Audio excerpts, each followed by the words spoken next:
Well, thank you to Peter, to the Journal of Commerce, the Port of Long Beach, and everyone who helped to organize the TPM conference. And to every supply chain company and worker who has helped to keep us moving during these past 2 years under the hardest circumstances, I want to thank you as well.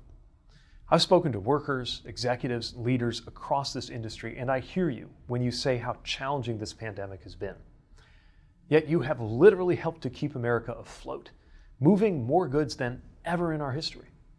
It's because of your ingenuity, innovation, and hard work, and because of the steps you've taken to cooperate across the traditional silos, combined with the leadership of President Biden to do everything in government's power to help, that we've achieved results like a 70% decrease in long-dwelling containers at our 2 largest ports and prevented things from being far, far worse. The fact is, until the last 2 years, most Americans didn't spend much time thinking about how goods got to store shelves or into their homes. But since the pandemic hit, we have faced shortages in everything from toilet paper and yeast in early 2020 to increased costs of goods this year. COVID has accelerated global supply chain issues that were decades in the making. Certainly, we're going to continue to see challenges as long as COVID disrupts workers, ports, and shippers, and ultimately until our generation's old infrastructure is updated to meet the volumes and the evolution of commerce today, when people can order anything with the tap of a phone. So here's the main point that I want to make. The last year brought unprecedented challenges, but also allowed us to see a new paradigm of cooperation across industries, sectors, and supply chains. And as we continue to overcome pandemic disruptions, we need to keep building in this same direction. The progress we've made this past year is because all of you coming to the table, and by the way, a table that didn't really exist before, brought a spirit of innovation and working together. We would not have containers moving faster at the ports of Los Angeles and Long Beach without the ports, marine terminal operators, ocean carriers, trucking community, labor, so many others, all meeting multiple times per week to work through the day-to-day challenges as they've been coming up. There would not be inland pop-up container ports, reducing congestion at the Port of Savannah without the determination shown by the Georgia Ports Authority, Norfolk Southern, and CSX, paired with innovative policy changes from our administration.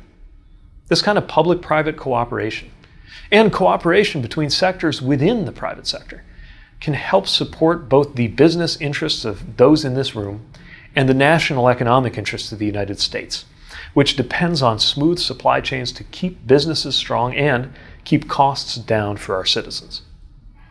Some of our cooperation will be on the physical infrastructure that undergirds our supply chains in America. Many of you likely saw the historic funding opportunities we announced last week, thanks to the President's bipartisan infrastructure law, including $450 million this year to help modernize ports. But it's not just the physical infrastructure.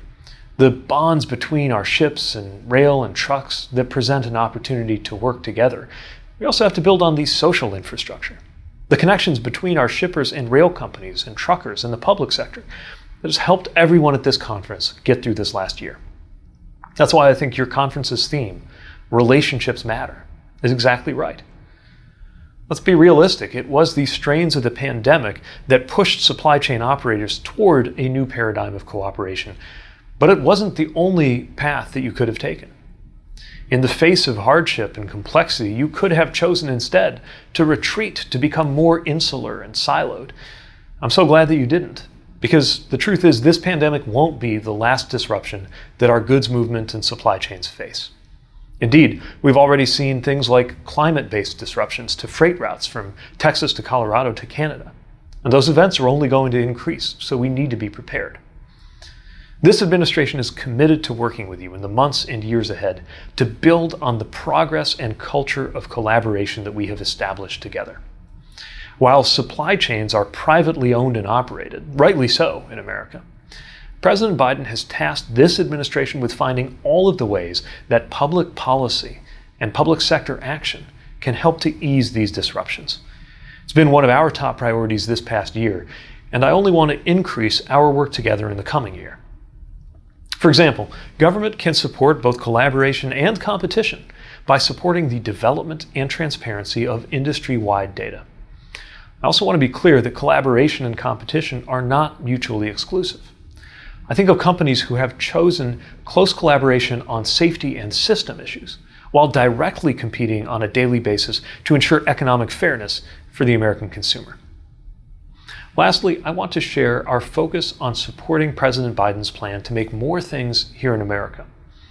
That creates more good jobs, of course, like the 375,000 manufacturing jobs that the U.S. added last year, the biggest increase in almost 30 years. It also means that American consumers and firms will be more resilient and able to adapt when there is something like a port closing in China or a factory shutdown in Vietnam.